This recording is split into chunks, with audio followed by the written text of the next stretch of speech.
making her way to the mic. They start dimming the lights, you start feeling alright. From Birmingham, home of the Teddy Longs and the Ruben Studders. More once you discover. For all of the lovers of Whitney Houston and Roman Reigns. For all of the lovers of Mickey James and Marvin Gaye. For all of the lovers of Sasha Banks, Janelle Monáe, Silk, Sonic, and Paige. Allow me to say, look, I just found a place, sweet escape, every one of us. I was kinda late, so I just made it off the struggle bus. Walking by the fade, cause I know it's right in front of us. Yo, I ain't with the hate, gotta focus on what's great. Ladies and gentlemen, Steph Hardy is on the air. Had to drop a couple bars just to make you all aware. So, sit back, relax, enjoy the show. You know I go by Joe or the rest of them. Hey y'all! Welcome to a new episode of the Hardy Wrestling Podcast with your girl Stephanie Hardy. So of course I talk about news and gossip-ish, and I get into all the nitty and gritty of all this AEW drama, along with other things that happen in wrestling as well. And I talk to wrestling starlet and champion and main eventer of Black Girl Magik 2, Karen Bam Bam, and I talk about a little of what I liked in wrestling this week and everything that's been going on with me. So of course, thank you for listening to this new episode of the Hardy Wrestling Podcast. I miss y'all.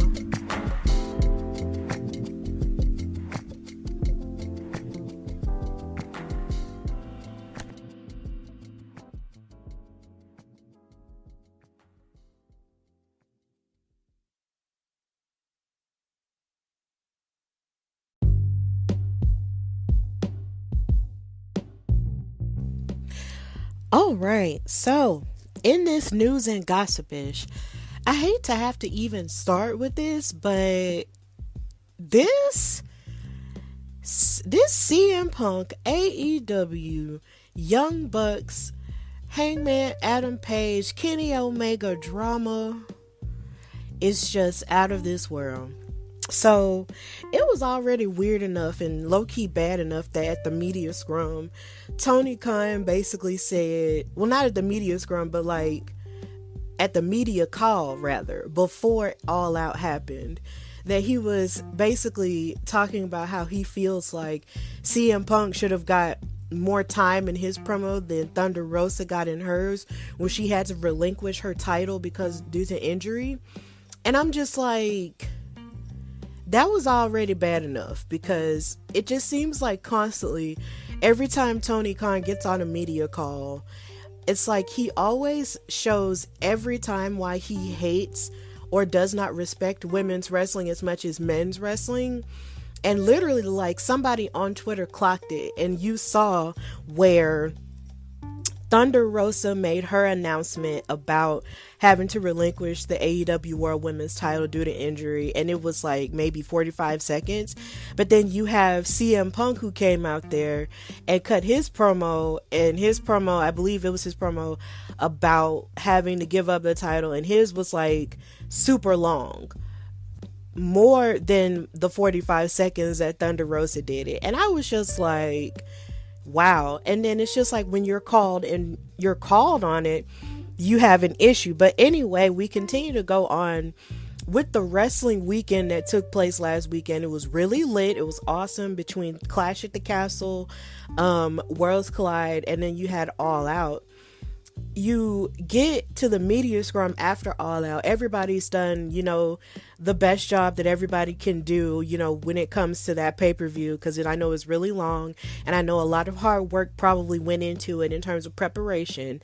But then you have your champion CM Punk, who won the match, won his title back from Jon Moxley, and then there's a guy who is a journalist who I guess was tied to Scott Colton, aka Colt Cabana, that he tried to get at or whatever.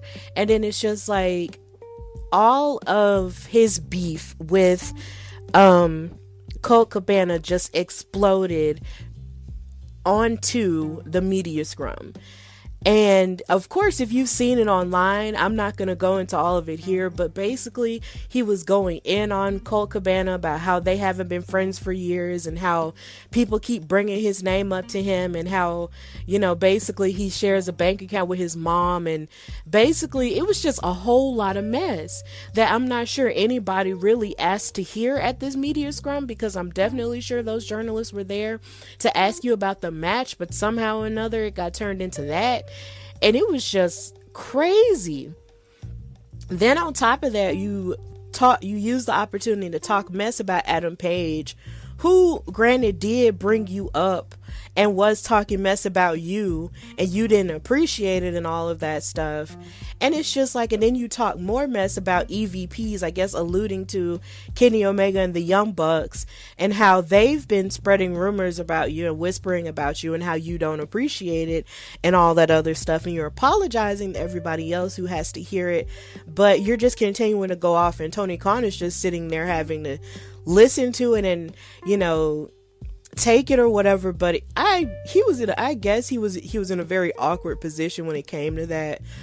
And now all of this has led to them getting into a fight after CM Punk said what he said at the media scrum backstage. CM Punk is injured again. The Young Bucks and Kenny all got into all of this mess. They got into this fight backstage. Kenny tried to save the dog. The dog bit him somehow. And there's just all of this mess going on. So this has led to the Trios Championships that Kenny and the Young Bucks had just won, and the AEW title that CM Punk just got back, to be vacated. And now there has to be tournaments to basically crown new champions at this point. So I believe the issue that I have with all of this is the fact that all of this took the attention off of all the great wrestling that took place that weekend. It's like nobody this past weekend was left talking, and even this week were left talking that much about the action that took place at Clash of the Castle or at Worlds Collide or at All Out. It was all about CM Punk and the Young Bucks and Kenny Omega all getting into this mess.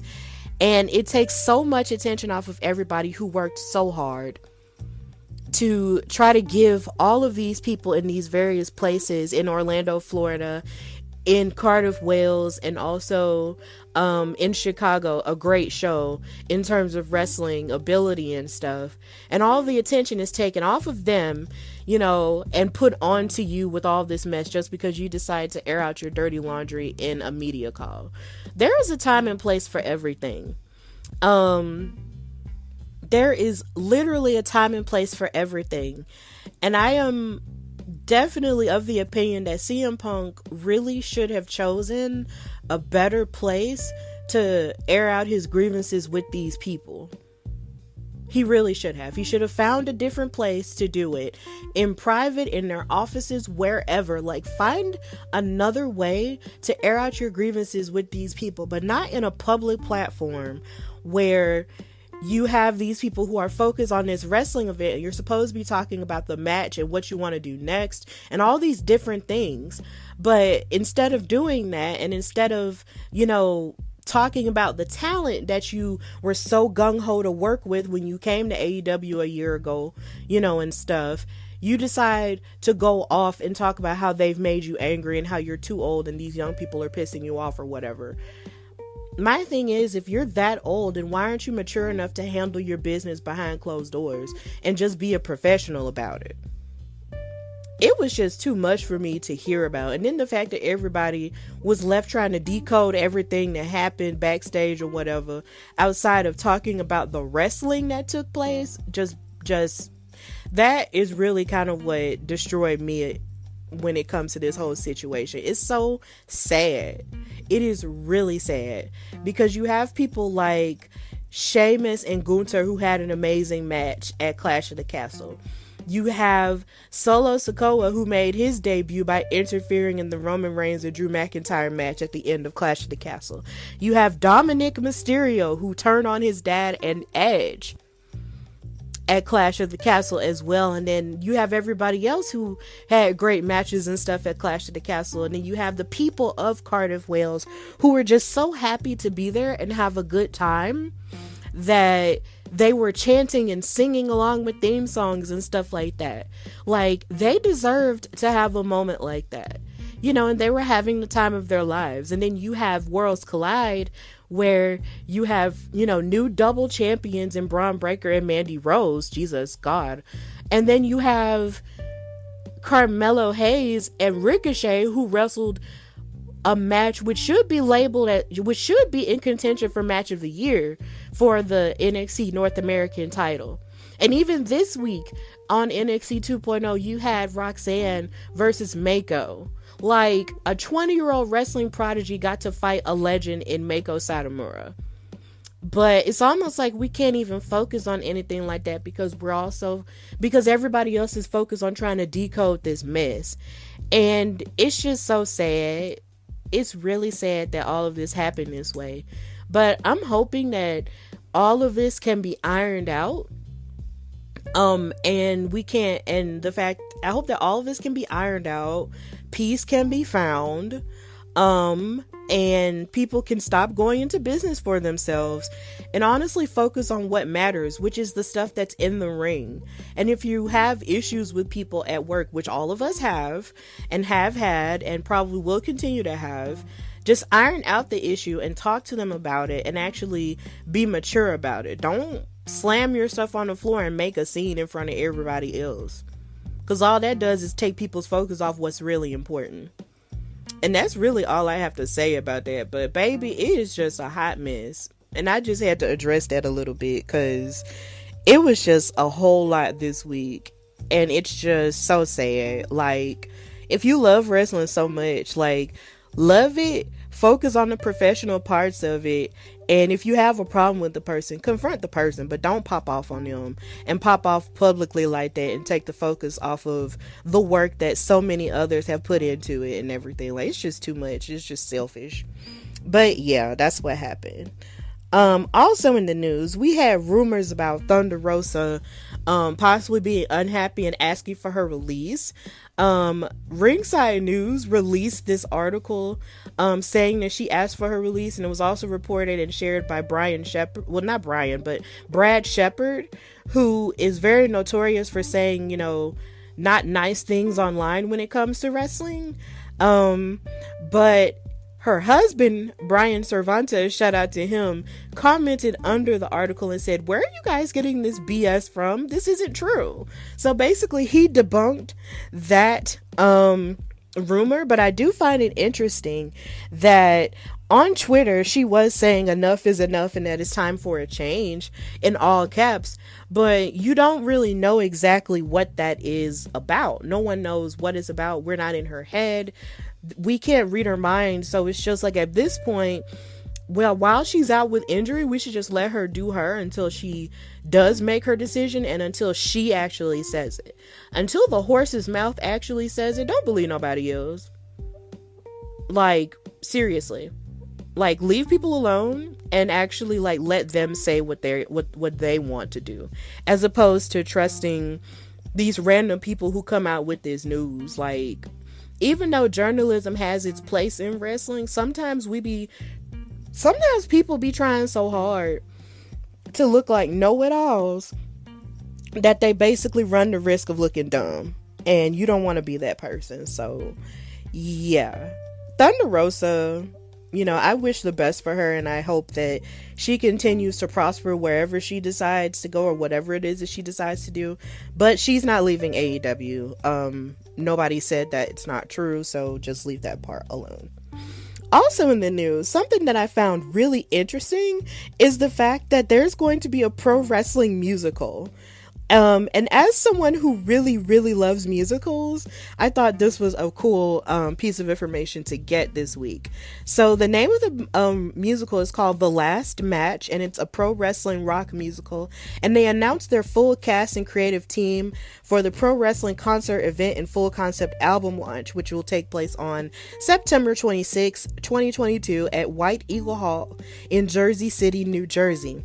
So it's been previously announced that international recording artist and Tony-nominated theater star Ramin Karimloo will star in the lead role of Ben Vengeance, and Broadway favorite and TikTok sensation Amber Ardolino. Please forgive me if I mess up your last names. I don't mean it. Charge it to my head, not to my heart.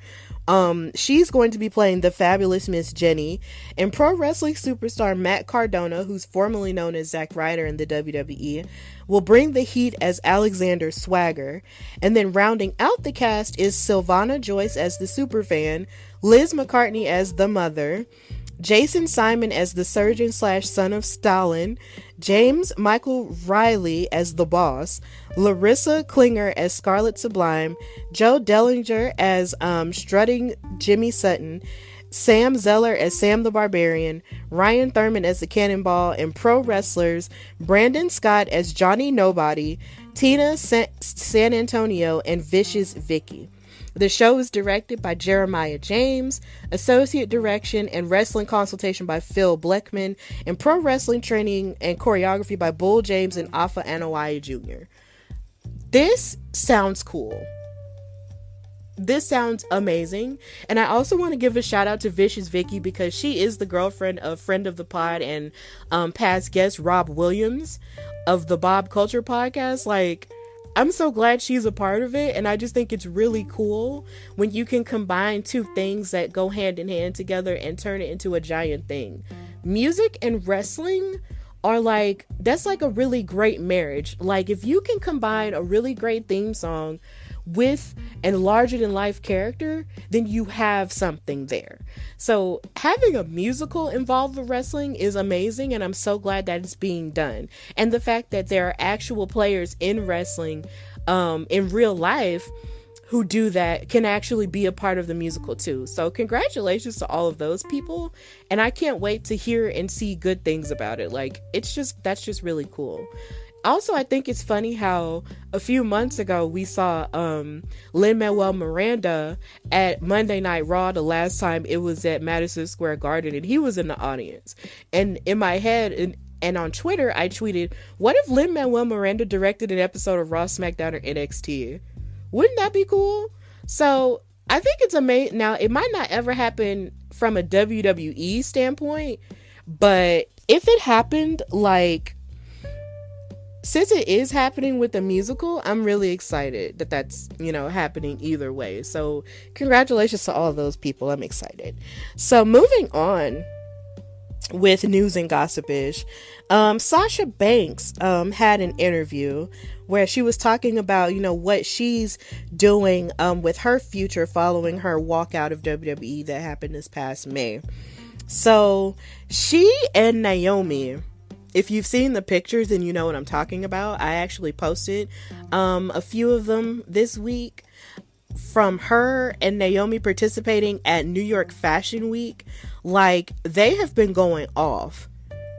They are so gorgeous. Like, they are some of the most gorgeous models I've ever seen.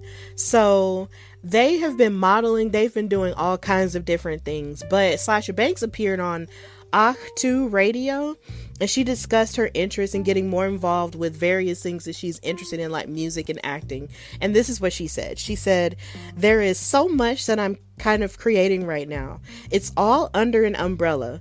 Like I said, I'm an actor, writer, producer, and extraordinary entertainer. All within those realms, I'm doing something. So you just have to stay tuned. You have a microphone. That's something big I want to do. Not podcasting, but music. That's probably, I don't know if that's the number one thing next, because acting, there are a lot of things coming up acting right now. I'm really starting to focus my mind around music and the music realm, and being kind of a director in that space of creating a musical video piece. And this is really cool to hear, because of course, Sasha Banks' cousin is Snoop Dogg, and so she has to hook up, in that aspect. I don't know if she could sing, but it would be cool if, if she did try to sing or rap or something like that. That would be lit. And of course, she's had her presence in the Star Wars universe, like in the second season of The Mandalorian, when she was a Mandalore Cosca Reeves. So with that in mind, there's still so much that she could do, and considering she was also in the intro part of the national championship football game this past year, between Alabama and Georgia. There's just so much that she could do. Like, she's won an ESPY. She's just made all kinds of history. And she even has her own business with 2 other wrestlers in the cannabis business. Because she was on the cover of this magazine called, I believe it was called Cannabis Today. So Sasha is not hard up for anything at this point. She really isn't. Like, Miss Mercedes is out here proving that I know my worth. And she's also making appearances at Comic-Cons, her and Trinity / Naomi. They're doing the dang thing outside of wrestling. I feel like they're really in their I know my worth era. And if this one place doesn't want to treat me like I'm worth something, then I'm going to show you that I am worth something elsewhere and that I am wanted elsewhere. And that's exactly what they're doing, and I don't blame them for that. Because whatever the breakdown in the communication was, it clearly set them off enough to where they wanted to walk away and let these people know that they don't necessarily need WWE going forward. Like, if you want to suspend me for standing up for what I believe in and not wanting to participate in this creative thing and wanting to find a solution that we can both be happy with, I can be happy elsewhere. And if Sasha and Naomi or Mercedes and Trinity want to go and do different things outside of this while they're not participating in wrestling right now, then that's exactly what they should do. And I am not mad at them at all. Now, mind you, in my heart of hearts, I do miss them and wish they would, come back and, fix certain things and participate in the cool things, especially since there's been a leadership change since they've been gone. But if they don't come back, it'll break my heart. But at the same time, they'll still be successful regardless. So I love it. And if you haven't seen the videos and the pictures of them at New York Fashion Week, I do recommend you go look at those, because they slay. They seriously slay. And I'm just happy for them. So yeah. Now, in less positive news, Patrick Clark, who was formerly known as the Velveteen Dream in NXT, has gotten into a little bit of more legal trouble. So according to police documents that were obtained by TMZ, Patrick Clark was involved in an incident on August the 20th at a gym in Florida where he allegedly punched and bit an employee. According to the cops in the document, a senior employee at the gym told them that an altercation between him and Clark began after he said the wrestler had to leave an area that was closed for cleaning. The man claimed Clark went off on him, and the employee asked Clark to leave the gym entirely. Clark allegedly made threats to kill the employee, and then the officers arrested Clark after they observed teeth marks on the employee's left chest near the left armpit. And then, on top of that, he was arrested in Orlando, Florida on August the 26th for a charge of possession of drug paraphernalia. And he was arrested for first-degree battery and trespassing on property after a warning. And he's having a court date on September the 19th. And what's so weird about all of this is the fact that all of this came out right as there were rumblings and rumors about him trying to talk about having a WWE return, which some people were here for and other people weren't necessarily here for based off of his past allegations. And then this news came out, and it makes me so sad because he was so talented and he had the world in his hands. Like, he had a character that worked and he had a ooze about him to where you could see him being a future world champion in WWE. And then all of this other stuff came out. You saw him on TV less and less, and then they got rid of him. And it just seems like he's just been on a downward spiral since then.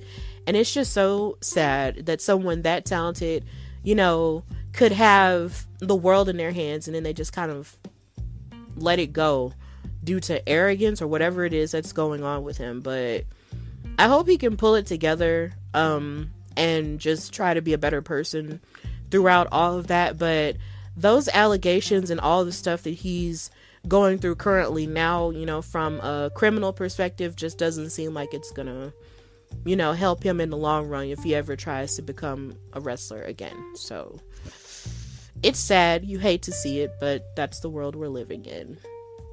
Yeah. Moving on though, something interesting and something cool that keeps happening is that The Rock is basically being a hype man for the NFL while also owning the XFL too.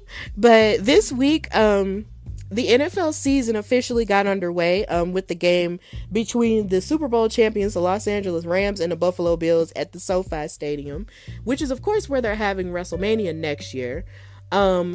And he did the intro for it and everybody was hype, and he had on this amazing red suit and it was cool, and he opened it up with a promo. He said, "Super Bowl champions, Los Angeles Rams, get out of your seats, stomp your feet, it's time to rampede." And then that's where the team came out. And the thing about this that just keeps blowing my mind is it all of this stuff that he keeps doing with the Los Angeles Rams just doesn't help me and my conspiracy theories about him coming back to wrestle Roman Reigns for this WrestleMania. It doesn't help.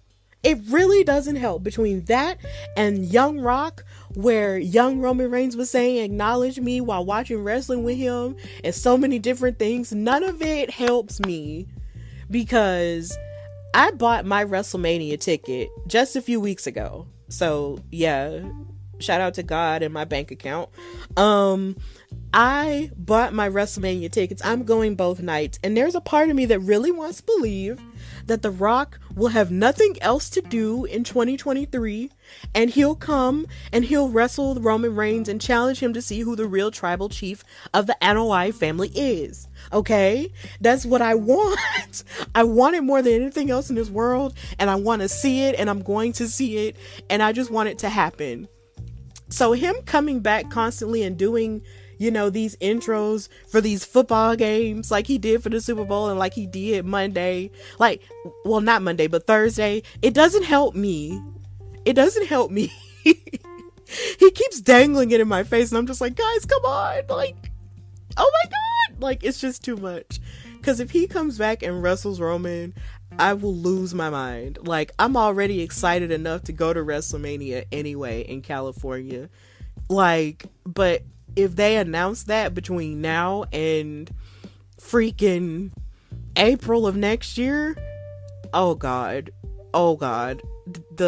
just know that your girl is gonna have an attack, and I'll just spaz out and I'll just be on the floor and I might cry. So yeah, shout out to The Rock, because he's doing so many things. Black Adam released its second trailer. You know, he's just doing all the things. Like I said, he owns the XFL with Danny Garcia. You know, he's just doing all the things. So shout out to The Rock for just being an awesome person. Like, seriously. He's making his dreams come true.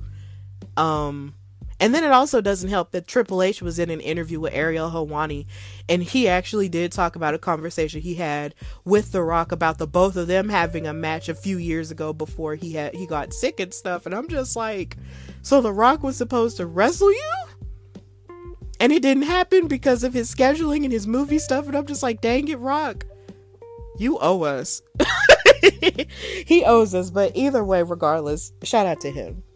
And finally, in news and gossip-ish, Pat McAfee accepted a role on ESPN's College Game Day on the play-by-play desk with all of those amazing guys. I don't know all their names, but since he accepted that role, he's going to be off of SmackDown, and he won't be doing commentary with Michael Cole anymore. Well, not anymore, but for a while now. And I'm just like, dang it. And if y'all know college football, it's an all-encompassing thing that lasts for months until January. So that means for like the rest of this year, we won't get any more of Pat McAfee standing up on the desk, acting crazy and dancing to Shinsuke Nakamura's theme song, and him and his energetic takes on things. Like, that's going to be hard to get used to. And yeah, I know Corey Graves is there, and Corey is a good commentator, you know, against everyone's, you know, judgments of him and stuff, and people not really liking him because he rubs people the wrong way. But I really feel like a part of him rubbing people the wrong way is just the fact that he's a heel commentator. He's a heel play-by-play commentator. And it's just like, he reminds me a lot of listening to those old wrestling tapes, and I would hear Gorilla Monsoon go back and forth with Bobby the Brain Heenan, or Gorilla Monsoon going back and forth with Jesse the Body Ventura. Like, that's what Corey Graves kind of gives. I'm not saying that he's really on their level of iconic stuff, because clearly they're not, but it's just the fact that that's what Corey Graves reminds me of when it comes to his heel commentary. And he does get under people's skin, but you can't pretend that he doesn't know his stuff. He is a former wrestler. He is a former champion in NXT as well. So it's not like, you know, he doesn't know what he's talking about when it comes to wrestling or having a wrestling career, of course, that ended due to injury and stuff like that. He knows his stuff. And he makes really good, you know, pop culture references and stuff like that. So it's not like he's a stupid commentator. It's not like he's a loudmouth like some other people have been in commentary, but I won't get into that. It's just, he just rubs people the wrong way because that's his role. So, yeah. And I think, really honestly, Corey Graves has always been that guy to kind of jump back and forth between different shows and stuff, because that's what he was doing when he was on NXT the first time as a commentator, and then they were asking him to also be on 205 Live and also be on Raw, and he was doing all of these things, and eventually they had to have him chill out, and he had to choose one, and he had to be on Raw. And there's a reason why they have him there. It's because they trust him and they trust his voice. And you know, him being on SmackDown, I mean, I'm not mad about it, because him and Michael Cole have a rapport that they've built. So, I mean, it works, but it's just not as fun and as energetic as Pat McAfee's is. But, you know, Pat will be back and it'll be okay. And Corey will be on Raw, you know, and everything will be okay. Even still, he gets to antagonize Byron Saxton to the point to where I feel like him and Byron might get to fighting one day, but you will just have to see about that. But either way, it'll be okay. Michael and Corey will, you know, steer the ship and it'll be okay. Another part of me was hoping maybe they would ask Kayla Braxton, because I believe Kayla had a little bit of commentary stuff going on for that party that they had for that launch party they had for WrestleMania. But I don't know. But either way, I do pray for the day they put a woman back on commentary. Like, I do pray for that, like, a lot. So, yeah, a woman's voice is needed. A woman's intelligence is needed past being a ring announcer and past being an athlete or a referee. Like, put a woman on commentary. Like, please do. I miss Beth at NXT, and I miss Renee Young, too. Like, put a woman back on commentary. Or, you know, they could just hire me, specifically. Like, hire me, like... If I have to go through the training at NXT for commentary, if you want to send me to commentary masterclass with some people, I'll do it. Hire me, WWE. I'm a good commentator. Even though somebody tried to tell me I sucked the other day, but you know, he got handled, so it's okay. But anyway, that's all for news and gossipish. And now we're going to go to my interview with wrestling champion and main eventer of Black Girl Magik 2, Karen Bam Bam.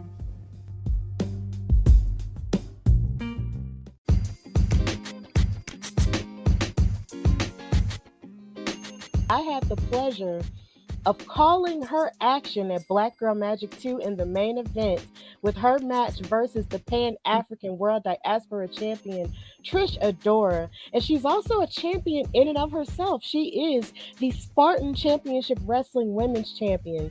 She is known as the Conductor and the hottest and heaviest woman in pro wrestling. And she is also PRP, like she is also Black Wrestling Podcast ranked.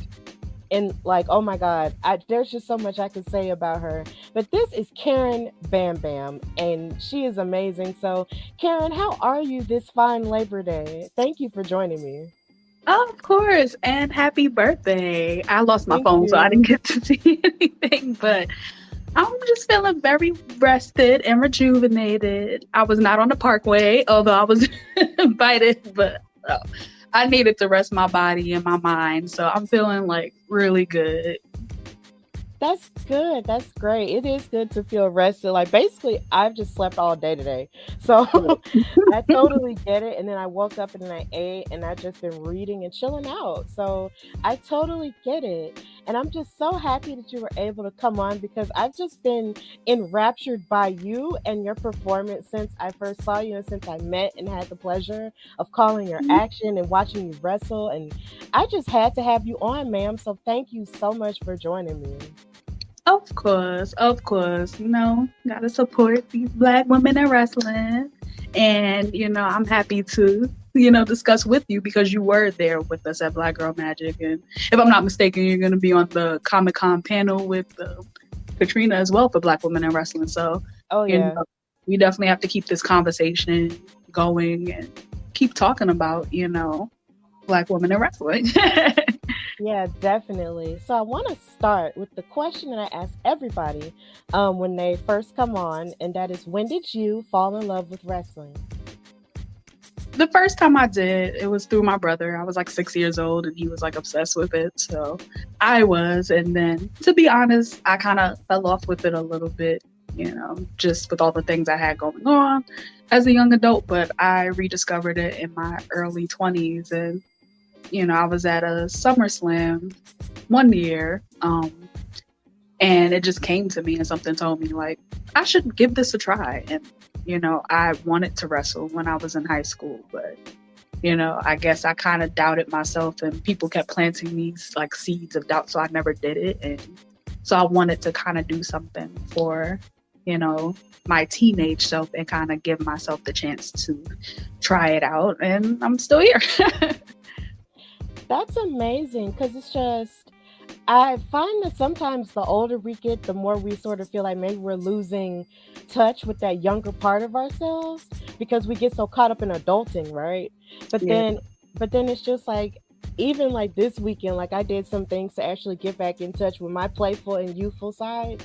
And it's just, sometimes you do have to do that, even though other people might think it's funny or other people might look at you like you're crazy. So you said that you had people who were planting doubts in your mind. Like, were these people who were like really close to you? Like, did you tell them like this was like your dream and you wanted to pursue this and they were telling you you shouldn't?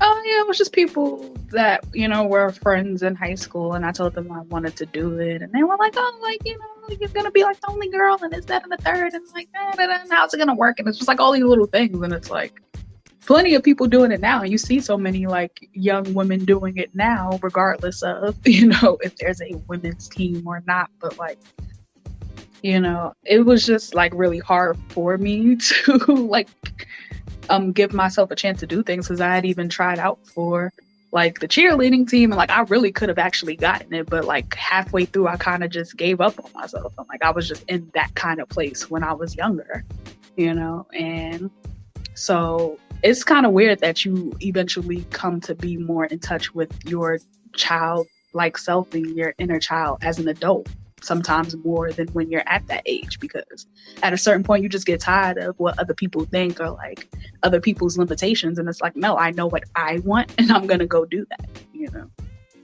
Exactly. And I'm so glad that you were able to do that and actually pursue wrestling the way that you wanted to do it and just say, forget all these people, F all the doubters, F the haters, I'm going to do this.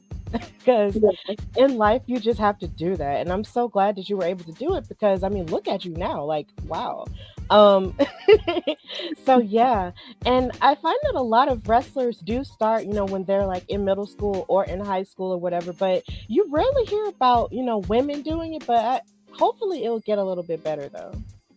Yeah. I mean, and I think from my experiences, I see a lot of women struggle with it. This is like a very male dominated industry, and like coming up, you have to kind of either have a strong support system of women that you feel comfortable training with, or you have to, be tough and get these men in line. Because I mean, when I started, I was not having the nonsense. Like, you're not going to put me on the sidelines. You're not going to baby me.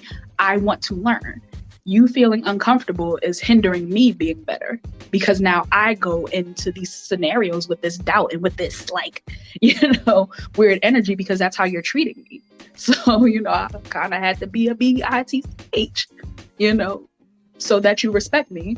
You want to hold the door for me when we leave and this, that, and you want to be a gentleman. I respect that and I honor that. And I respect that you may not feel comfortable being physical with a woman, you know, fine. But when we in the ring, we all wrestlers. That's just what it is.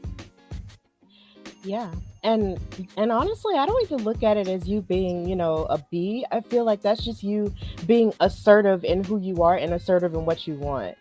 And honestly, that word and that phrasing of it, I feel like is only used to sort of put us down in a sense when we're, you know, being assertive in what we want, because some people aren't used to it. So they feel the need to sort of press you down and make you feel like, oh, you're doing too much. But in actuality, you're doing exactly the right amount that would be accepted if it were someone else. Yeah, and I mean, I definitely feel that it's especially weaponized towards Black women because it's, you know, now you're being angry and now you're being aggressive. And it's like, well, if I don't get that way, then y'all don't do what you should do in the first place.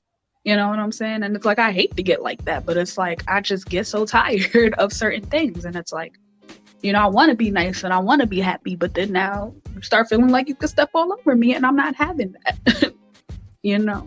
I invested in myself. You know, I went and got professional training the right way. I spend thousands of dollars on my gear. I come up with creative promos. I put 100% into what I do, 110%.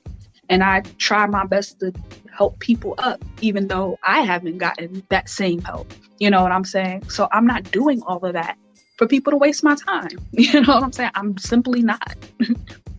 Exactly. I totally get it. So when exactly did you officially decide that I'm going to do this and this is going to be my career? Or when did you say you felt the call finally to go ahead and pursue this as a career?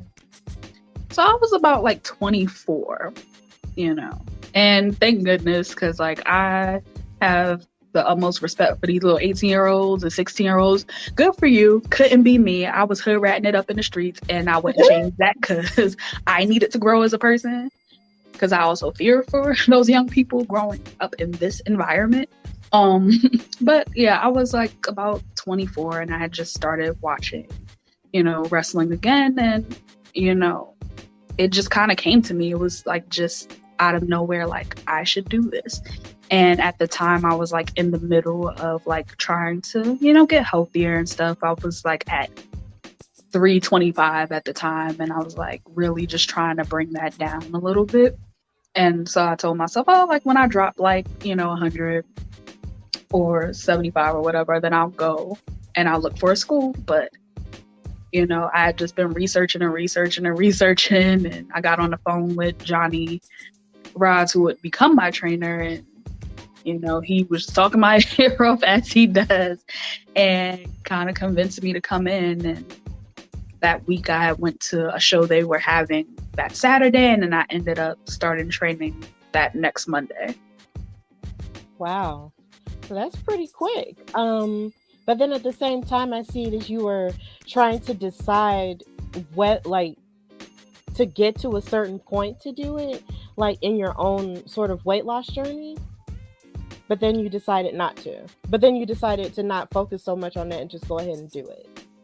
Yeah, because it felt right. Like, you know, and I'm someone, I tend to take on a lot of different things at once. So that had been the reason. It was just like, I'm kind of focused on building, you know, healthy habits, and I want to be in, you know, the best shape for me.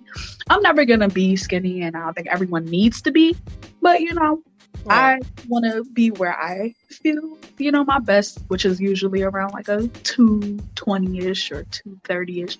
So, you know, but, you know, it just kind of lined up. Like, I just had the time to come in. I came in, you know, I had the money saved up to do it. So, you know, I had enough to kind of put that down payment on the training and stuff like that. I had the schedule. So, you know, I just said, F it. Like, if it's lining up, I'm not going to deny myself the opportunity, you know. I 100% get it. So you said that you did have your trainer. What exactly were some of the greatest lessons that you learned, you know, from your trainer? And if you had any other trainers, what were some of the best lessons that you learned from them? I think a lot of it, you know, compared to a lot of the other trainers around, he's very old school, you know, so A lot of the lessons you get are in the office, and a lot of people miss that because you have this old man talking to you in riddles, and so it's like, yeah, oh, I just want to go get in the ring. But it's like, honestly, it was very much worth it to me, because a bump is a bump, and you can learn that almost at any school, unless it's just not meant to be a school. It's like one of those scams. But any reputable trainer can teach you how to do a move. That's not going to sustain you. You know what I'm saying? Like, you have to know to protect yourself. You have to know how to do business. You have to know how to keep your head on straight. You have to know how to protect your mentality.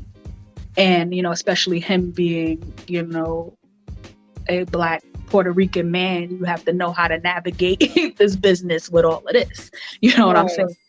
Even though it was a different time for him, it was the 70s, it's still relevant today. So you have to be aware.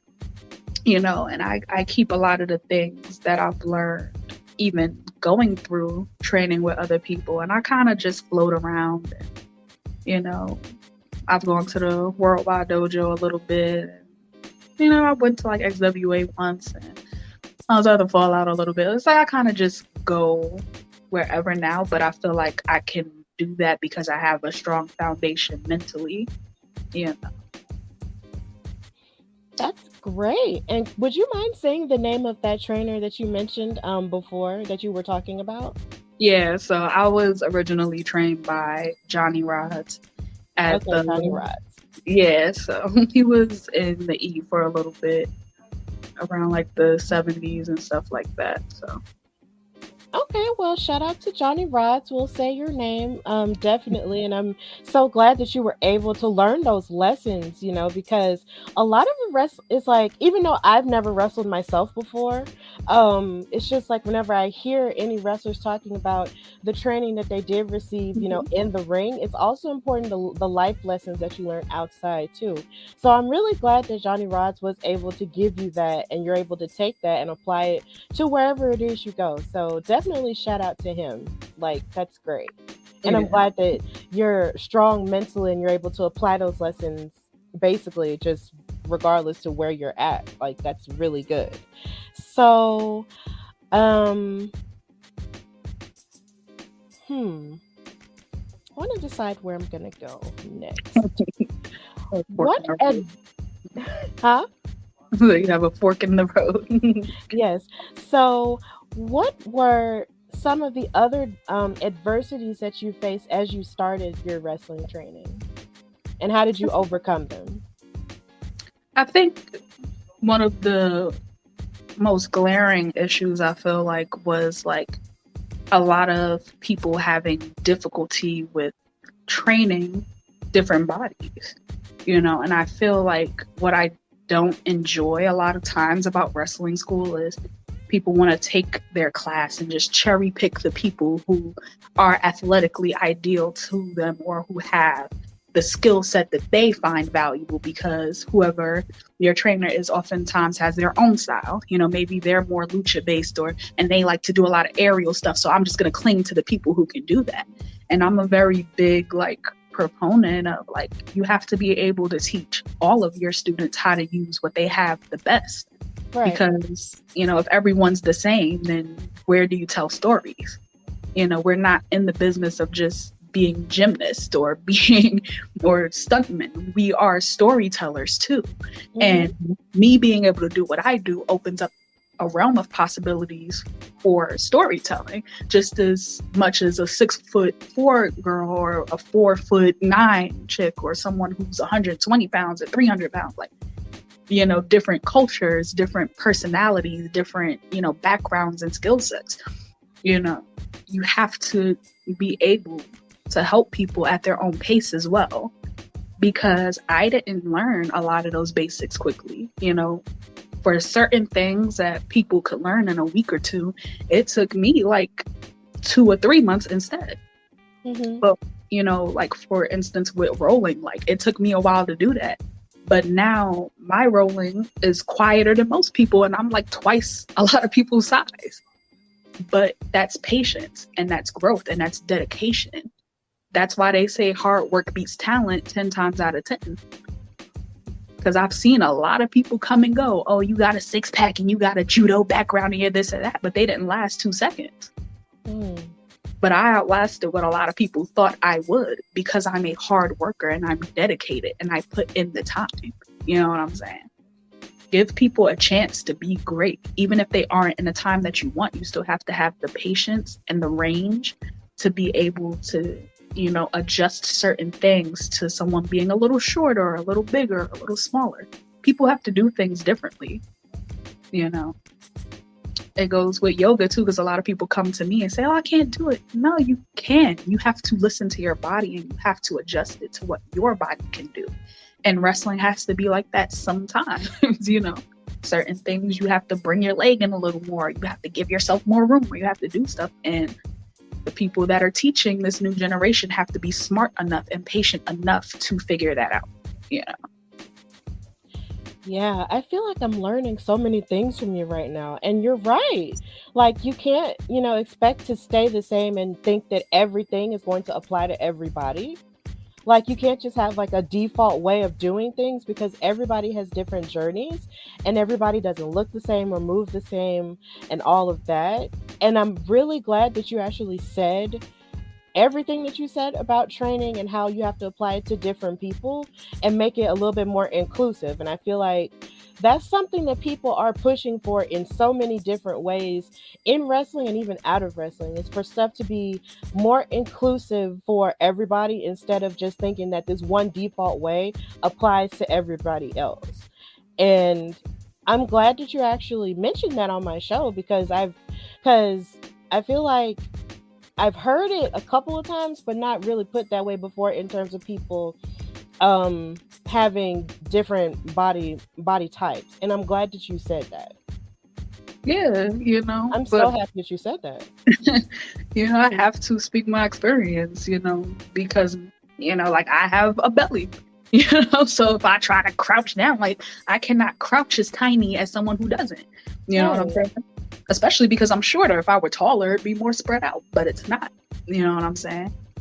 And I was so thankful that, you know, this dude that used to train with us, Dex, he was like, oh, and so after a while, people aren't there as often once they start to spread their wings. But, you know, he kind of came back and advocated for me. It's like, you're not teaching her the right way. You know, she needs a little bit more room. She needs to kind of step out a little more. And then I was like, okay, now it's working out for me. You know what I'm saying? Yeah, I'm glad that that person was able to advocate for you in that as well. And I'm glad that you didn't give up even when it seemed like it was tough. Yeah, you know, I have come to just have to accept that certain things are going to be harder for me. I'm not going to be the ideal for people, which is the crazy thing because I connect so much, so easily when I go out there, but it's not the audience that's the issue half the time. It's the gatekeepers and the people that, you know, think that only one type of woman is going to work in this, you know? And it's just like, it saddens me too when I see it at a school level because it's like, you know, you want one person to succeed and you have so much talent in a room and you don't even see it. And you're going to work so hard to force one person to be successful instead of just, you know, understanding how much opportunity is out there and how much abundance is out there. And if you really put the same energy into all of the kids that you have that are ready to work, you could do so much better for the school. You could bring so much more people in. You could, you know, help other people grow faster because they're going out there and getting valuable experiences. But, you know, the thing that is kind of sad about wrestling is there's a lot of powerless people and a lot of people gain a little power in it and want to use their power over instead of for people. And I try my best to use it for people as much as possible, you know, what little I do have, you know. Definitely. That was well said. So my next question for you is since you have been wrestling and since you've been active, how has the independent wrestling scene treated you in terms of your growth as a wrestler so far? It's been shaky, you know, it hasn't been super easy, you know, because a lot of what I've done for myself hasn't been through, the system. When you go into a school, you have some where you kind of train and then you go off and kind of figure it out yourself later on. And then you have others that can kind of open those doors for you. And as soon as they feel you're ready, they can just place you in these very easy places. And I didn't really have that, I had to climb up out the gutter and I had to earn a lot of the things that I got, you know what I'm saying? And I've been lucky enough to get very far. So now, I'm in a really good place. I can't complain, and it goes back to what I said before, where it's like, I have to realize that I'm not going to be for everyone. And it's hard not to compare or feel like I should be, this place or that place. But it's like, not everybody know what to do with me. And it's like, I shouldn't bring my standard down, or I shouldn't sacrifice with the amount of investment I put into my craft to work for someone who doesn't understand what I bring to the table. If you don't know what to do with it, that's you. I wish you the best. But I have to work with people who are in alignment with me and who understand. Because I was getting drained. I'm putting so much work into every booking that I have, and then it's not even being appreciated. So it's just a disconnect. I can't do nothing about that. I can do what I do, and either it works for you or it doesn't. But it has to work for me, because I got to look out for me. Right. You know what I'm saying? So that's just where I'm at now. And it's just I'm just focusing more on quality over quantity, and, being places where I really can do my best work, Yeah, you want to be at a place where you're valued. And honestly, you want to work for people who are going to seek to value you and actually want to, put you out there, with no strings attached to it. And I am wishing that for you as you go further along, definitely, because I feel like now in wrestling, we're kind of learning now that everybody doesn't necessarily want the best for you all the time. It's like they want what they can get out of you for a quick thing and then sort of discard you once they're finished. And and honestly, I am also learning myself that you don't necessarily have to be a part of everything or do everything in order to be, a purposeful person or a purposeful presence in wrestling, or also just in life, period. So I am continuing, to send that type of energy for you in your career, because you deserve to be in a place where people will value you and not just seek to just, suck what they can get out of you. And then after that, they just throw you away or toss you aside and just pretend that who you are isn't the ish, because it is. So I'm just hoping that for you. Thank you. And it's been hard to accept that, but it's I'm starting to appreciate it, because the past 2 years I've been very ill,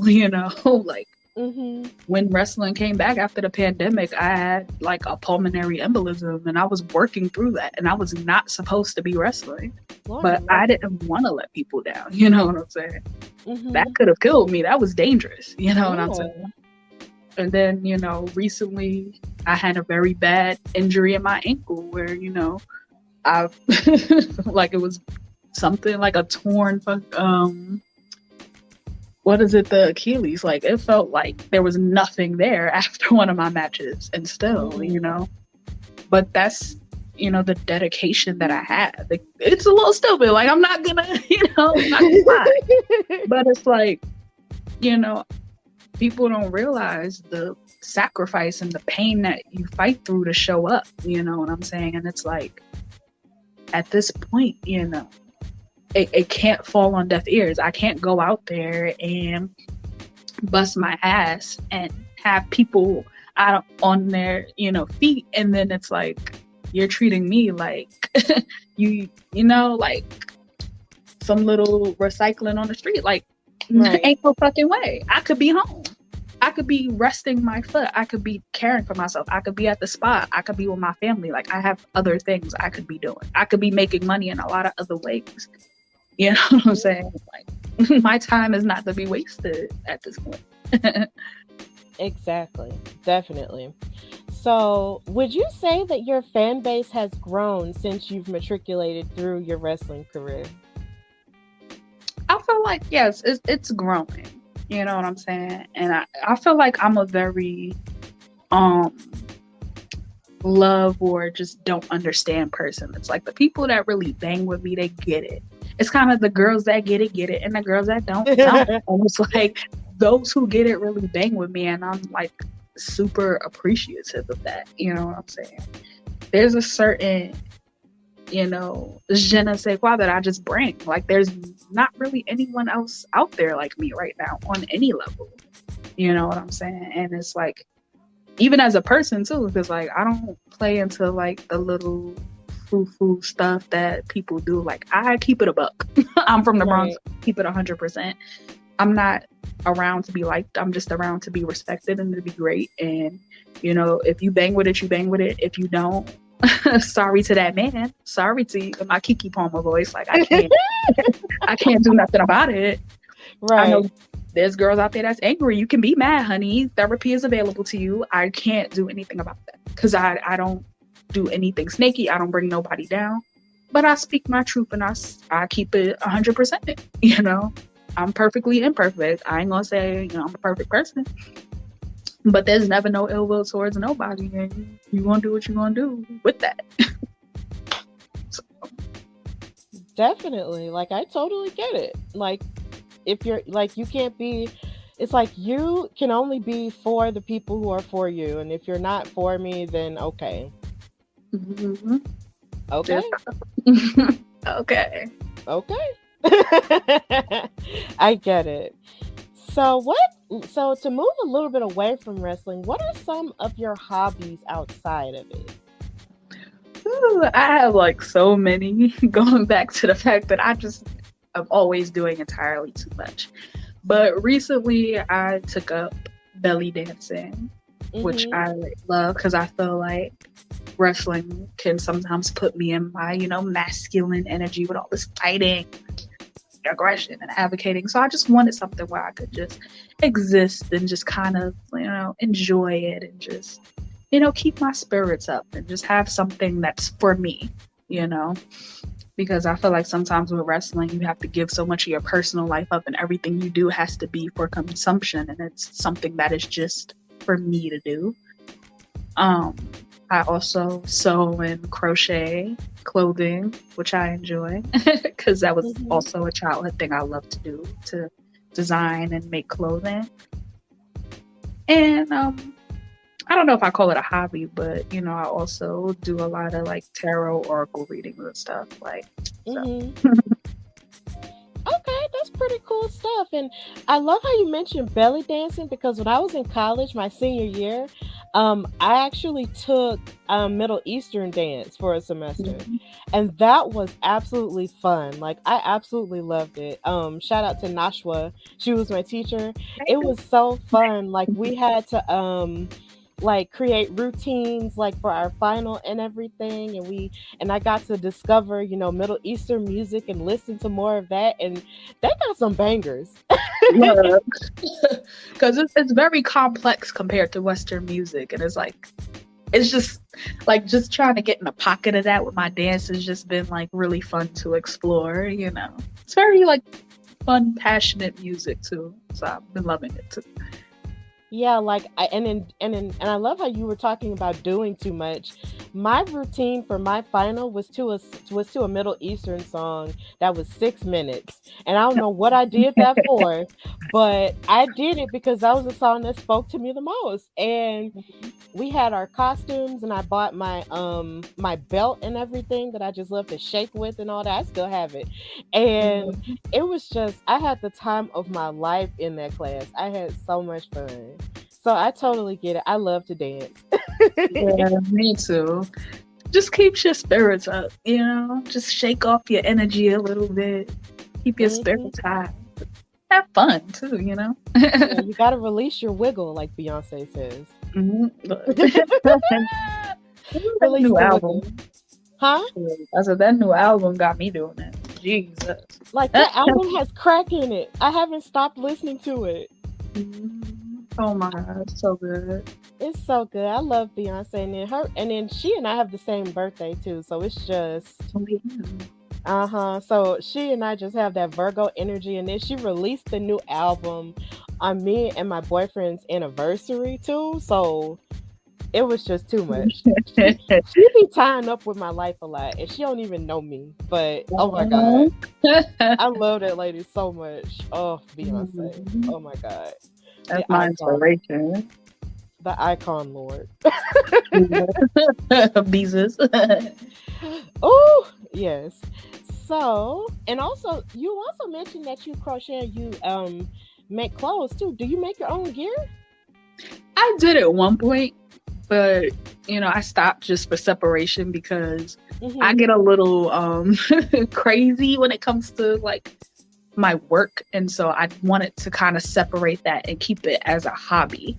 Because I do feel like it's very important to have things separate from your work and to be able to do it with just joy in and of itself, and not me having to like finish something by this deadline. I need it for this show, because then I'm just like frantic now. Yeah. Because I actually was like trying to make a crochet gear for Black Girl Magik, but it was just taking me out of my element. Like I was up like having like sleepless nights, and it takes so much time. And so I was just like, look, I just want to enjoy the experience of being at the show. We only do it once a year, and I don't want to be like with these, red eyes and bags and just be, tired, trying to overdo it as one usually does. Yeah, it's so funny you mentioned that. That reminds me of that video Bianca Belair posted when she was making her WrestleMania gear for last year, and she was up past 4 a.m. and I was like, girl, if you don't go to bed, go to bed. But she was adamant about making her gear, and it turned out to be beautiful, and I understand. But Jesus, go to sleep. Yeah. Shout out to Bianca for that. Because it's hard.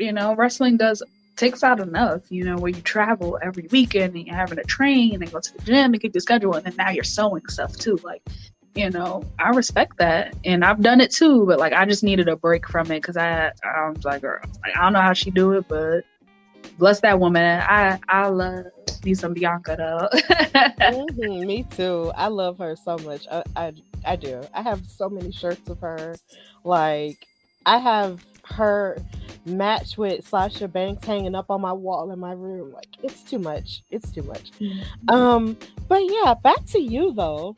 What was the inspiration behind your character, Karen Bam Bam, and also all the names that you call yourself that I mentioned earlier in the intro? Like, what was the inspirations behind the conductor, behind the hottest and heaviest in wrestling, and all of those different things? Like, what was that?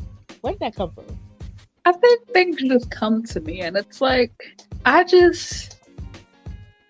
know. I feel like I'm kind of like a poet in some sense. Like, stuff just be coming to me, and it's just like, I just make it work, because I try to be as authentic as possible, and I try not to force anything. So like in promos, I'd been kind of talking a lot about like momentum at one time, and I was like, what if I just go with the conductor? Like, it kind of goes with this theme. Like, I'm very fast for my size, and I'm also a very sizable person. So like, that reminds me of like a train. So I went with that. And, everything else, like, I don't know, I just be thinking, I just talk a lot of shit. And I'm like, I throw a lot of shit against the wall and, see that it sticks. And I try not to paint myself too heavily into a corner, which is why then I have so many like, aliases. All of what I do is just me turned up to like 1,000. I'm just in my bliss. I'm just having fun. I'm celebrating myself as I am. Away from the expectation that every like larger woman has to be in like all black and have to be like, and it's like, I love that, don't get me wrong, but it's not for me. Like, I'm a girly girl. I do have a tomboyish personality. I'm a little aggressive, but outside of that, I love my colors, I love my little nails, my makeup, my hair. And I love to dance and have fun. Yes, of being people up, that's fun too, a little bit. So like, it's just, I'm just celebrating myself. I'm celebrating, my love for the sport. I'm celebrating every moment that I get to have on the road and in the ring. I get it. I totally get it. And I love all of your, feminine qualities that you bring to it as well. So I 100% get it. And I just love all of your ring names too, because it's just really cool. And then I remember when you told me you called yourself the conductor and then you had this hat. And those are the kind of hats I love. Like, I love those hats. And one day I'm going to buy myself one of them hats. I promise. But it's just, they're just so cute, and they remind you of a captain, or they remind you of somebody, who's in charge of like some large transportation. So it's just like, I get it. When I saw it, I got it immediately. So I love it. I'm glad, because I'm not the most eloquent person. Like, this is like so much like going on in my brain. It's like I'm never sure if it like translates or like makes sense. So. I appreciate that. You get what I'm, putting down. I 100% get it. I get it, So, how would you say you feel about the state of Black women in wrestling? What's good about Black women in wrestling, and what could be improved, for us as well? I think the good was showcased at Black Girl Magik. Like, I feel like some people or promoters treat like being a Black woman like that's just the gimmick in and of itself. Like, you're just the Black girl that's here. And it's like, no. Like, when you watch the show, for as many people say that, oh, we can't find, enough female talent, that, and the third. You had a full show and every match was different. You had, women with darker gimmicks, and you had, your legit folks like, Bonesaw and Blade. You had two legit, Black women tag teams who do tag together. They just weren't slapped together for the show. They were actual tag partners. You had dope women like, Gia Scott and Damaris that deserved, more love. There was just so much there, you know what I'm saying? And that was just one show in and of itself. So like, it frustrates me sometimes when I see some, women out there that I feel deserve their flowers and that are dope, you know what I'm saying? And it may be a similar situation to what I feel like goes on with me, where some people just don't know what to do with you. Right. But, I mean, and that's kind of, I guess, the con side of it. But I just feel like it's so hard already because like most places have like a women's division, and I'm so against that kind of, because I feel like it's so limiting. Then it just turns into places only having 1 or 2 matches for a 2-3 hour show, which limits the spots. And now in the society that we're in, how many times are those spots going to go to talented Black women? You know what I'm saying? It's just not really going to be a lot of opportunity there. I feel like when you can just put, together stories that make sense regardless of these like boxes that we put people in, that just grants so much more opportunity. Because now maybe you have half the people on the card are women, maybe 75% are, maybe 2 are. You're doing what makes sense for the talent that you have and giving the best possible opportunities instead of trying to shove people into these narrow divisions where, there's not very much opportunity. So like, if you have me on your roster, if you just don't happen to have any women available, I don't get to work. Like, that doesn't make sense to me. There's plenty of people that I could work with. Yeah, and it also comes down to levels of leadership as well from people like we said earlier who don't necessarily value women as much as they should, and definitely in terms of Black women as well. It's almost like the equality level of it, it's like there's a levels to it where it's given to one type of woman, and then it's like it's a trickle down, and then it hits us. And it's just kind of like, why can't it just be for everybody except for like one type of woman first, and then Black women again? Like, why can't it just be for everyone? And I completely understand, where that comes from and what that frustration is. But even with people who don't value us, it's like you said, you can't waste your time, running towards them and trying to make them see, because if they don't want to see, then they're never going to see it. So we have to remember to just push our energy towards the things that actually do matter and do actually value us, because you can't make nobody, you can't say nobody that just don't want to be saved. So, you gotta save yourself. Mm-hmm. Yeah. Definitely.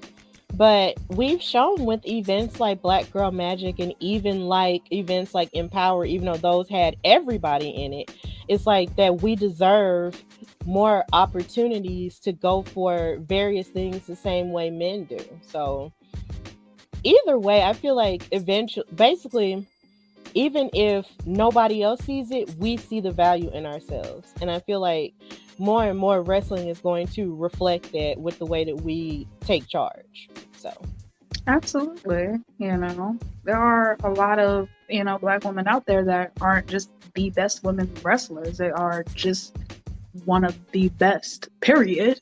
Exactly.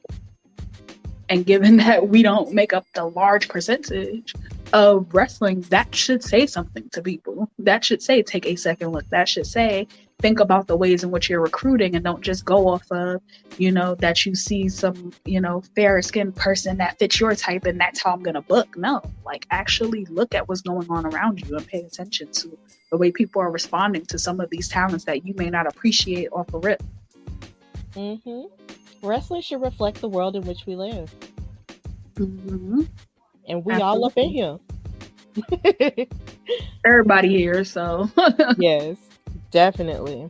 So, with that in mind, I want to ask you, since we were both a part of it, how did it feel when you were told that you were going to participate in Black Girl Magik 2, and also just being told that you were going to main event it against Trish Adora, who is so acclaimed and so talented and is one of our longer reigning champions in wrestling?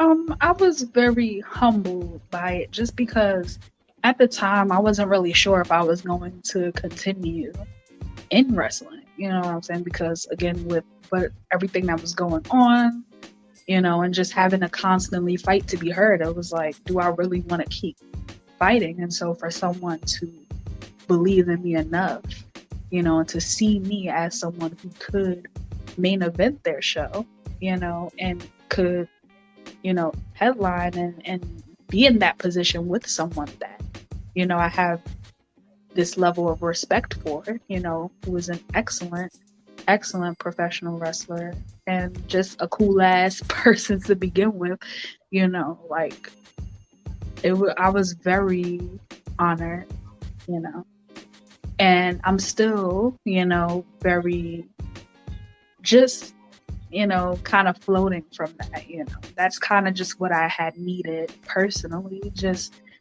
the energy at that show was like amazing, and it just kind of, reinvigorated me, you know what I'm saying? And it definitely just challenges me to push and see how much more I can do, you know what I'm saying? I don't feel like I've reached my peak at all, but what I'm about to get into, like, is gonna be on some different shit. Like I'm kind of just recouping and resting and recovering and, training now that I'm more healed up, but like I'm really trying to tear some mess down in, the next year or so. And honestly, I can't really wait to do it. Yeah, and me being still learning about the independent, wrestling scene, I had heard of you on social media, but never really saw you because I'm from Alabama. So it's just, there's only, so much that I had knew about it because I was exposed to wrestling via television from the bigger, mainstream shows. So I'm still learning about independent wrestling, from last year up until now. But seeing you in action at Black Girl Magik like lit me on fire, and calling your action with Trish Adora and then with Faye, of course, which I'm going to ask you about.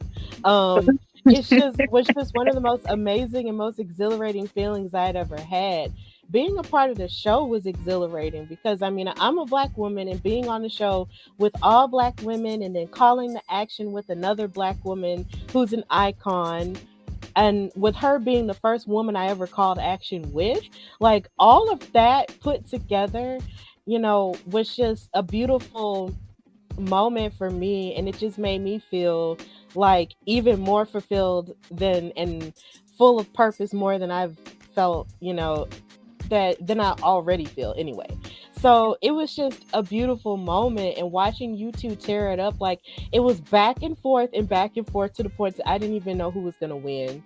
Like I didn't know what was gonna happen.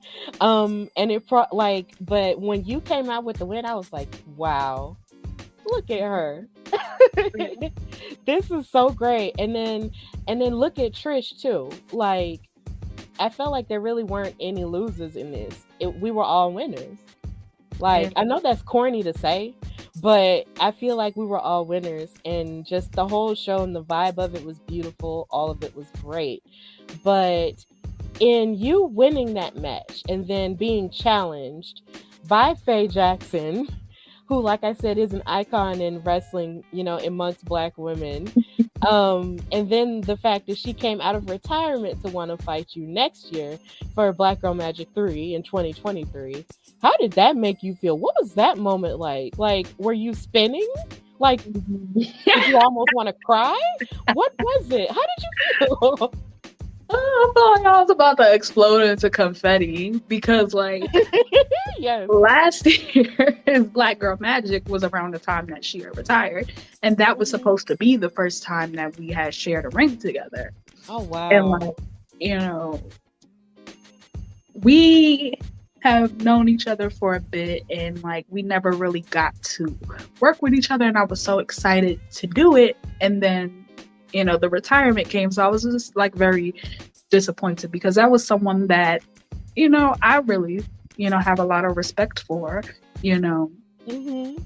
She had gotten her start a little bit before me, and, when I had kind of came out and started doing my thing, there were, some comparisons there, but, and a lot of people were kind of trying to make it seem like, oh, well, like, you can't be, who you are because, well, Faye is here. And I'm like, well, me and Faye are two different people. Like, we do have some similarities. Yes, we are some lit ass, fine ass Black women, but like, we're still two individuals. Like, and I hate that mentality because you can see a lot of blonde chicks that if you put them in a room, nobody can tell them apart.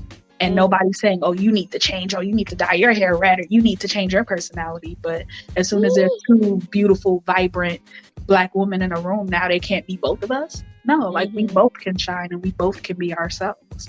And, I have so much respect for her, because she kind of hit the scene before me. So with all the stuff that I've been through, I can't imagine what, she has experienced, coming out before me. And for her to decide to come out of retirement to face me, I'm just honestly, again, humbled and really ready, to do that because, I knew when she's, first said she was retired, and most people say, oh, you never stay retired. I had respected that, and,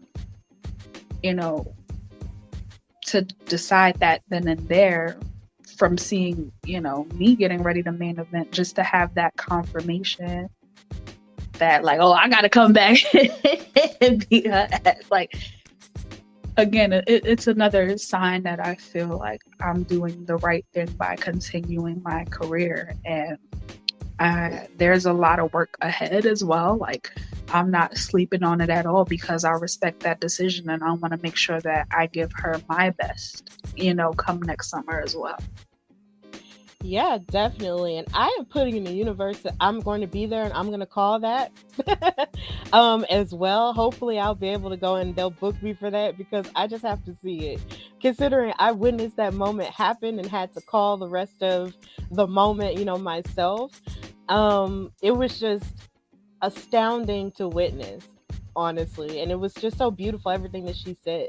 It's like she gave you all of your flowers, gave Trish all of her flowers, and said, look, I'm coming out of retirement to face you. And I'm sitting there because the whole night she sat next to me and basically said, you know, that she was retired. And I'm thinking, you know, okay, well, we're going to still, you know, talk about you, you know, in the sense like you're retired and you have all this experience and now you're finished. Nope. She got me, but it's okay though. Shout out to Faye. I love her so much. She got me too, because when she was like, "Who do you think you gonna face?" I'm like, "Who? Who could it be? Me? You?" Right. It was crazy, but and I even mentioned it on commentary, like you're never really retired in wrestling, and that's exactly what she did. She proved my point. But I'm so excited for you that you get to, you know, have that and experience that. Even when it looked like it wasn't gonna happen, it still turned around, you know, for your good, and it still wound up happening. And I can't wait for that, and I can't wait to see you bring it to her. Like that's gonna be killer. So speaking of opponents, who has been your favorite opponent to face so far? That's always such a rough question. I feel like everybody brings something so different. Let's see, what have I done this year? I'm like trying to think, like I have like the memory of like a goldfish. So I'm like, what have I done? I feel like I definitely had a lot of fun. And I just posted it on YouTube, so it's coming to mind. But like myself and Alec Price had like 2 matches last year that were really fun. And I feel like it's because we just oppose each other in such an interesting way, which is why I'm also like, you know, an advocate for, you know, just letting people wrestle who it makes sense, because there's not a lot of people like me. There's not a lot of people like him, and he like the skinny, tall little white boy from Boston, and I'm this, you know, short, fucking strong black woman from the Bronx, and we just beat the crap out of each other, and it was great. But yeah, I love all of my matches differently. I try to look at every match as a unique story to tell, because again, that's what we're there to do. And so many people go in and like just try to wrestle by numbers, and it's like, no, I really think it through. Like, what can I do? You know, how can I prepare for this person? Like, I see you, I see what you do. How do I need to approach that? You know what I'm saying? And that's what keeps me passionate and ready for it. But that's one match that comes to mind. And I would also like to have, you know, another chance to work with Jocelyn and Latasha, because they were in my first match at Black Girl Magik. And we had a triple threat, but, you know, I would love to work with them individually as well. Honestly, and if I'm talking about who I love to work with everyone who I haven't that was at this past show too. Okay, do you have any more dream opponents? I just want to like wrestle everyone one time, but like like if we're gonna say a dream, like if ever, I don't know if I see myself being contracted, but if ever I got the chance to like work with like Bianca, that would be it. And I would love to work with Aja Kong as well, because that was a big inspiration for me. So, and Awesome Kong. So. It's so funny you mentioned Bianca. If you ever fought Bianca, I wouldn't even know who to root for. I'd just sit down and just watch it. Yeah, that would be crazy. I would just sit and watch it and just weep and just cry. And just be like, look at these women. And just cry the whole match and then cry at the end, regardless of who wins. And then I'll just, it would just be amazing. Oh my God. Oh my God. It blows my mind just thinking about it. It would just be insane.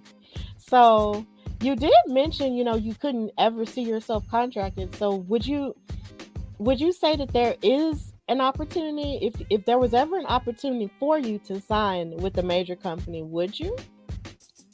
I would have to look at the terms and conditions of that, because it kind of goes back to, you know, what we talked about earlier, where it's like not a lot of people know what to do with me. And so it's like, to be in that situation, it's like, you know, I don't want to come out and be like strong for 2 seconds and then you never see me again. It's like, that's going to be frustrating creatively. And it's like, I know it's work and sometimes you have to do what you have to do, but it's like, I'm really aiming to be able to express myself as best as possible. And I think nowadays we have so much opportunity to really build a strong personal brand and to create your own opportunity. So why not do that instead? And that way you're able to really express yourself in the way that's best for you.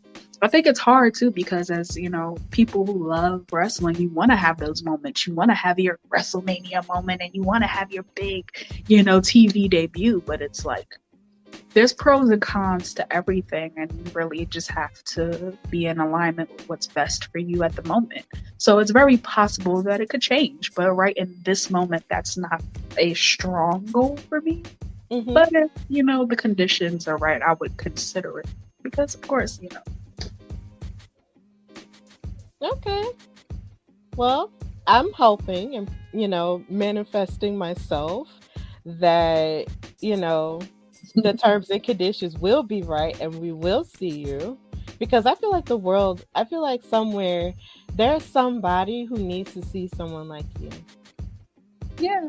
And that's something I think about as well. And that's what kind of keeps me going is, there's always someone who's like, you make me feel like I can do anything. And I'm like, exactly. So even if I end up having 1 or 2 matches, I, would hope that they are very important and that they do touch someone and inspire them to go do something that they wanted to do or that they're just happy to see it. So, maybe I would take that sacrifice for that purpose too. Well, I want to ask you, who are your top 5 favorite wrestlers, whether they be male, female, or non-binary? I'm so terrible with favorites because it's like I'm the type of person I just like enjoy it for what it is, and it's like So I guess I won't put it in order, but that's fine. I do, of course, love Bianca. I love Sasha. I would say Aja, Bull, and Kong. I mean, there's so much more. There's so many like amazing wrestlers, and it's like everyone's so different, so it's so hard to like. I love certain people just for like who you are, not relative really to anyone else. But those are people that I do enjoy. Yeah, I get it. And when you say Aja, you mean like Kong. Oh, okay, yeah, okay. I'm sorry. I was just trying to, just I get what you together. Yes, okay. Because sometimes people say first names, and I'd be like, okay, am I thinking about the same person that they're mentioning? And I just get scared and just ask because I'd be like, I'm not sure. But yeah, okay, I get it. Yeah. I'm actually happy to have met her last year. She was so nice. Oh, really? Yeah, like last year, at NWA Empower Weekend, I was doing media for the first time ever, with Women's Wrestling Talk, and basically they had their media day like the day after Empower, and I was interviewing everybody, and I got to interview her, and she was so sweet. Like, she really was. And I was so happy to talk to her and everything. Like, I felt my face about to break. And I think Fightful Select even featured part of the interview and showed the picture of us, with me and the microphone in her face, with me smiling super hard. And I was just like, dang. Yeah, I'm gonna have to look it up. Yeah, it's okay. It's on our YouTube, so if you can find it. But it's Women's Wrestling Talk, and it was on there, and she was just so nice, and she was so funny, and she's so talented as well. And watching her have that moment with Gail Kim, who she tore the house down with multiple times, like Impact, that was just an amazing moment. We were all crying. Like, Empower was a whole vibe, and I want them to have it again because it was it was so beautiful. It was such a beautiful thing that lives in my head rent free. Like, I love it. I loved it so much. Yeah, I'm glad you're having all these amazing experiences in wrestling and stuff like that. Yeah, it's crazy. It's crazy because, Kara, sometimes I still feel like a fan, I still feel like a little girl that was, watching it with my dad. And now it's just my fandom and my love for it. And with this show, with my podcast and all of it, it's just coalescing into all of this. And I just never thought this, I never imagined this for myself ever. So I'm having fun. I love it. It's beautiful. So I'm glad I'm being valued. But let's get back to you, though. Let's get back to you. So what would you say is the greatest thing that wrestling has given you? I feel like it's shown me that, I can do anything that I want. There was every barrier in the way for me, and I was able to make this happen for me, and I'm still growing and I'm still, gaining so much. So it's like, whether I keep doing this till I'm 60 or whether I stop tomorrow, I know that, I have so much strength. I have so much protection around me. I have the universe in my corner with whatever I put myself, into, and just giving me the confidence to work towards anything that I want to achieve. And it's just been a very big confirmation for all of the creativity that I have within me that I didn't express for so long. And I was always so afraid to kind of put my writing and stuff out there when I was younger. And so to go out there and just have ideas and share them with the world and people enjoy them and feel inspired by it, I feel like it's the best blessing of all, really. Definitely. I get it. So what would you say the future holds for you, Karen? I feel like I'm not anywhere near done yet. Not done growing, not done working. So I can't say, exactly what I'll be doing, but I'm always going to be pushing the envelope and I'm always going to be, evolving. And I know that, indie wrestling has its trends and it has its directions, but I'm kind of going with my own flow and I'm doing what makes sense to me. And I'm kind of creating the stories that I feel need to be. And,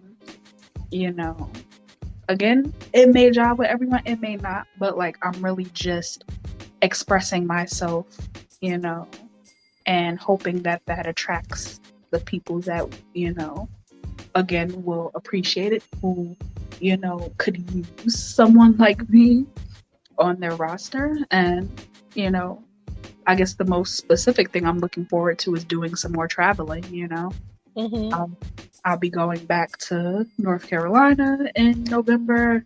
I've been, discussing some stuff with, some promotions in the Midwest. So hoping to do that this fall. Hoping to, get to Texas. And I just want to travel and see the country and, experience as many audiences and places as I can. Awesome. If it's one thing wrestling does have you do is traveling. Mm-hmm. And the world is huge and the world is large and it's beautiful. So that's something that I am glad that wrestling has, does give people, is the opportunity to see things that aren't just in their own surroundings. So I'm glad that you're having these experiences. I'm happy that you have a presence in wrestling, and I'm happy that you're succeeding in your own way and that you're just a powerhouse and you're here to stay. And I hope nothing but the best for you and your career. And I just can't wait to see more of what you have to give. So Karen Bam Bam, thank you so much for coming on the Hardy Wrestling Podcast with me tonight on Labor Day. So if you don't mind just telling everybody where they can follow you and find you on social media and tell everybody what you've got going on so far, you can do that right now. Okay, and thank you so much and happy birthday again. Thank you. You can find me on Instagram, Twitter, and TikTok at Karen B. Renee. Also on Facebook, YouTube, any other thing you can probably just put in Karen Bam Bam and find me. specifically my channel. I just posted a bunch of like matches there. So if you want to see more of my work, you can see it there. I'll be in New Jersey September 18th after my little break defending my championship. And I've been keeping stuff pretty open, so you'll see more of my appearances, but I'm really kind of making more of a full return in November in the Bronx. If you're local and want to see that, I'll be back in Greensboro, North Carolina in November as well. And I have those dates on social media, and I'll keep everything posted there. Well, thank you again for coming on the show. Okay, so I was sitting with my friends one day and they asked me, Stephanie, how do you record your podcast? And I said, with the Anchor app on my phone. And they were like, are you serious? I'm like, yeah, it's that simple. It is absolutely free. There are creation tools that allow you to record and edit your podcast right from your phone and your computer. And it will distribute your podcast for you so it can be heard on Spotify, Apple Podcasts, Google Podcasts, and many more. You can also make money from the podcast with no minimum listenership. And it's got everything you need to make a podcast in one place. They even have classes and stuff that you can listen to that will give you all kinds of good tips on what you need to do in order to make the best podcast. So if you want to do this, download the free Anchor app or go to anchor.fm to get started. That's anchor.fm, or download the free Anchor app to get started.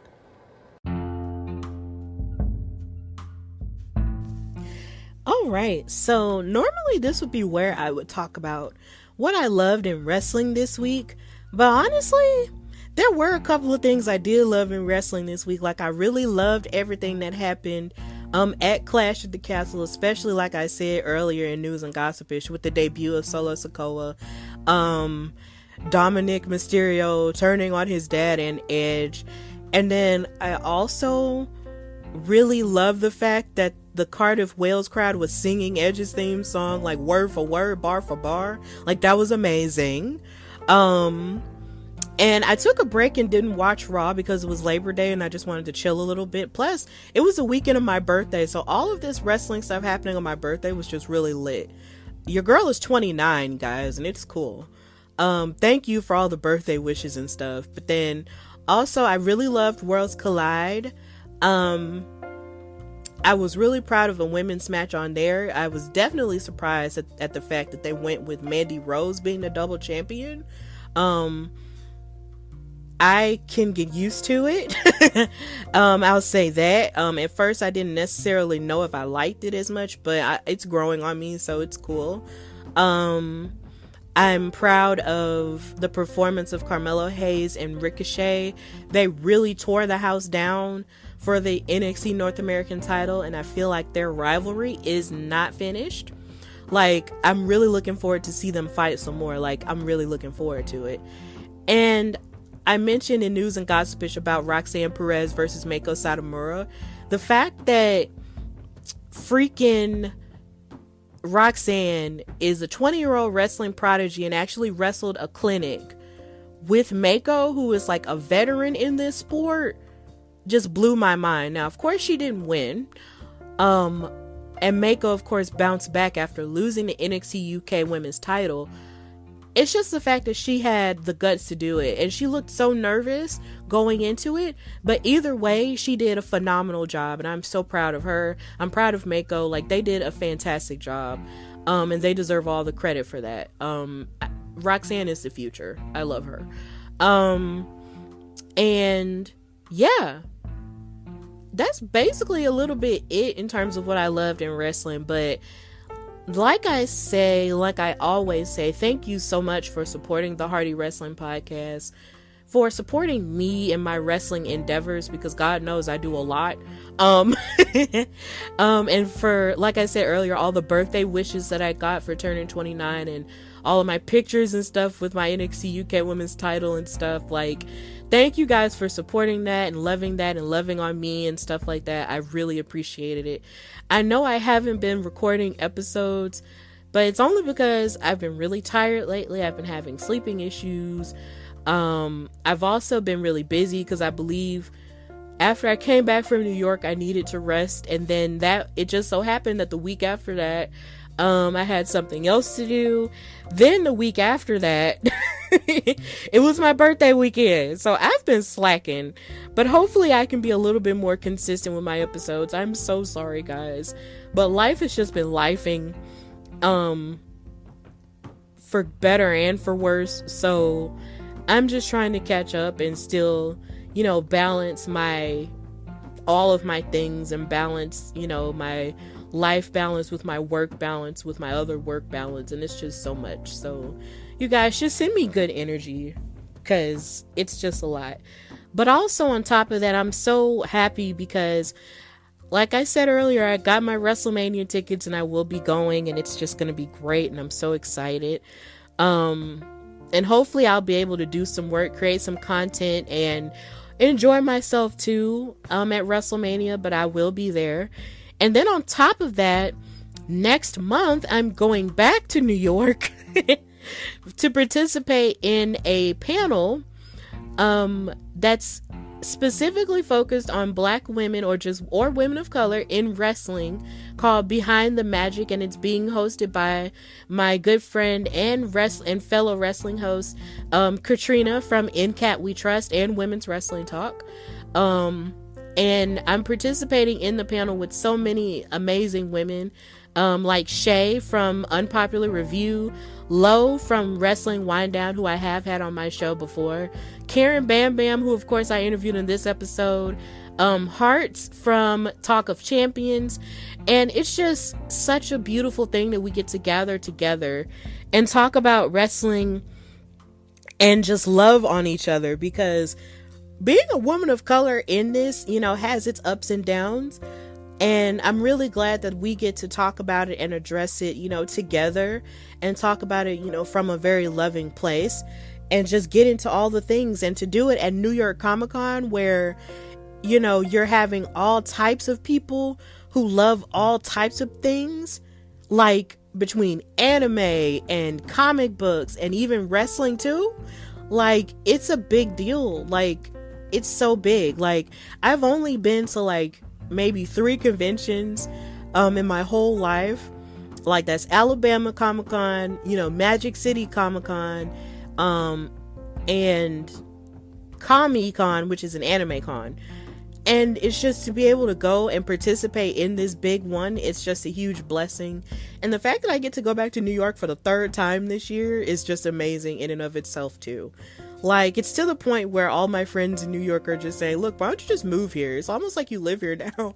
And I love New York. I definitely love it. But, we'll just have to see where it goes. And New York is a beautiful wrestling city. Like, they really appreciate it up there. So it's really great to be amongst that energy. And I'm just really happy and blessed to be a part of it. So that's what your girl Stephanie has got going on. Then on top of that, I'm trying to expand my wrestling career and make some money with it. But at the same time, it's not really about the money. Like, this is something I do without money.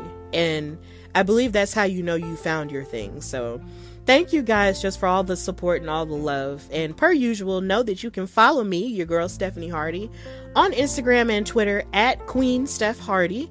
You can also check out some of the stuff I'm doing on Women's Wrestling Talk at WW Talk Pod on our website, and then also on Instagram and Twitter at WW Talk Pod.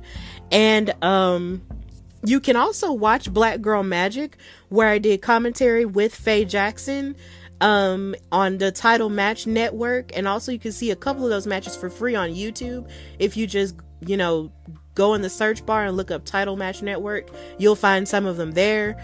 And you can listen to me and Faye Jackson, tear it up on commentary together. And, just continue to support the podcast, The Hardy Wrestling Podcast, everywhere you get your shows: Anchor, Spotify, iHeartRadio, Apple Podcasts, Google Podcasts, and subscribe to my YouTube channel, where you can see all of my interviews, and also listen to audio versions of the episodes as well. If you prefer to do that on YouTube as well, you can do that there. And just continue to just support me, your girl Stephanie, because I'm doing a lot out here. Like, it's crazy, but I enjoy it all. And I'm just really glad to be in this space where I'm creating and talking about wrestling, and people are still taking me seriously and not getting bored of me. So thank you guys so much for supporting the Hardy Wrestling Podcast. Of course, the theme song was performed by Josiah Williams, aka Mr. Wrestling Flow, who actually just had a baby. Congratulations! Him and his wife just had a baby. Congratulations. But until next time, this is the Hardy Wrestling Podcast. Bye, y'all.